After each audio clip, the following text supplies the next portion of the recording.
lunaku lwajjo nga bwe mwategedde lwabadde lukulu nnyo eri obwakyabazinga bwa Busoga ne Uganda yonna kuba yabadde embaga yayise bantu neine bantu era njagala nga sinagenda maaso okuyozaayoza Kyabazinga ne maama olw'omukolo gw'ekitiibwa ogwo n'okuyozaayoza abaana b'e Busoga mwenna mwenna. Twebaza kubanga Katuukiro wa Busoga yali yampita ne ttiimu yange publicly nga bwe mwalaba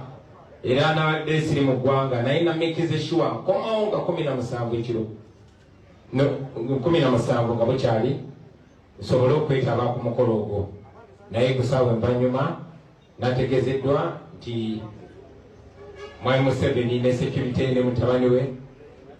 bataddewo woda nti sirina kubeera ku mukolo ogwo era nga bwe mwalabye saabaddeyo naye era tugenda mu maaso n'okuyozaayoza abagole baffe n'okubagaliza obufumbo obw'ekitiibwa.